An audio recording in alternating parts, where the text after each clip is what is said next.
Hello everyone, আমি সুষমা আবারও একটা মিনি ব্লগ নিয়ে চলে এসেছি। তো বন্ধুরা, এটা ছিল আমার রবিবারের মিনি ব্লগ, কিন্তু সোমবার আমার শরীরটা এতটাই খারাপ ছিল যে আমি ভিডিওতে ভয়েস দিতে পারিনি। সে কারণে এই ভিডিওটা তোমাদের কাছে পৌঁছে দিতে পারিনি। তো যাই হোক, দেখো রবিবারের সকাল আর ঘুম থেকে উঠে পড়েছি, আর বড়মশাই কিন্তু যাচ্ছে বাজার, আর এখন আমি বিছানাটা ঠিক করে নেব। আর আমাকে দেখো সাহায্য করছে আমার সোনা বাবারা। আর তোমরা যারা আমার পুরানো বন্ধু, তোমরা তো জানো যে রঙিন বেডশিট খুব একটা পাতা হয় না আমাদের বাড়িতে। তো যেহেতু বৃষ্টির সময় সবগুলো শুকাচ্ছে না, সেই জন্য কিন্তু রঙিন বেডশিট দিয়েছি। তারপরে ওই যে ওদের একটু ঠান্ডা লেগেছে, সেই জন্য ওদের একটু ওষুধ খাইয়ে নিচ্ছি। আর এখানে এই যে দেখো মাসির কাজ করছে, আর মাসির মাথায় আজকে কিন্তু প্লাস্টিক নেই, দেখেছো তো? কারণ আজকে এই মুহূর্তে বৃষ্টি হচ্ছে না, সেই জন্য। আর তারপরে দেখো ওদের খাতার কাজ দিয়ে দিয়েছি, ওরা কিন্তু কাজ করছে। আর ওদের বাবা কিন্তু বাজার থেকে এখনও ফেরেনি। আর এদিকে আমাদের গ্যাস ওভেনটা কয়েকদিন ধরে একটু সমস্যা হচ্ছে, তো যে দাদাটা সারায় তাকে অনেকবার ফোন করেছি, কিন্তু দাদাটা এতটা ব্যস্ত, দাদাটা আসার সময় পায়নি। তো সেই জন্য বাবা নিজেই কিন্তু সব কিছু ঠিকঠাক করার জন্য দেখছি। আর ফাইনালি বাবা কিন্তু ঠিক করেও দিয়েছে গ্যাস ওভেনটা।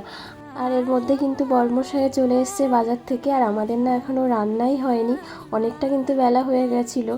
তার কারণ বাবা গ্যাসটা ঠিক করছিল, পুরো খোলা ছিল, ওই জন্য আমাদের কোনো কিছুই রান্না হয়নি সকাল থেকে। তো তোজোতান অন্য কিছু খেয়েছে। আর তারপরে বাবা কিন্তু গ্যাসটা জ্বালিয়ে দেখিয়ে দিয়েছে, ছোট মানে গ্যাসটা তো একদমই হচ্ছিল না, তো সব কিন্তু ঠিকঠাক করে দিয়েছে। আর তারপরে এইটা যে শর্ট ভিডিওটা তোমাদের কাছে দেখিয়েছিলাম, যে রবিবারের মাছের বাজার, তো তাতে তোমরা অনেক ভালোবাসা দিয়েছো, তোমাদেরকে অনেক অনেক ভালোবাসা। তো বন্ধুরা, এই পর্যন্ত যারা যারা আমার ভিডিওটা দেখেছো, আমার ভিডিওর কোনো অংশ যদি তোমাদের ভালো লাগে তাহলে অবশ্যই কিন্তু একটা কমেন্ট করো, আর অবশ্যই একটা লাইক করে দিও। তার কারণ তোমাদের একটা লাইক ও একটা কমেন্ট কিন্তু আমাকে অনেকটাই উৎসাহিত করে পরবর্তী ভিডিওগুলো বানানোর জন্য। তো চলো, মাছ মাংস সব কাটাকাটি ধোয়াধুবি তো হয়ে গেছে, এখন এই যে আদা রসুন পেস্ট করা, তো আদা রসুন পেস্ট করার পালা।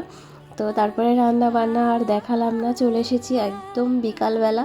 রবিবারের বিকাল একটু ঘুরতে না গেলে হয়? তো দেখো বরমশাই কিন্তু রেডি হয়ে গেছে, আর দুই সোনাও কিন্তু রেডি হয়ে গেছে। তো তার মধ্যে চলে এলো একটা পার্সেল, আর পার্সেল আসলে যতই যা হোক না কেন তোজোতান ওটা আগে দেখবেই। তো দেখো চায়ের কাপ ছিল, কপাল ভালো একটাও কাপ না ভাঙেনি, সব ঠিকঠাকই এসছে। আর এরকম সাদা কাপে লাল চা খাওয়ার মজাই আলাদা, তাই না বন্ধুরা?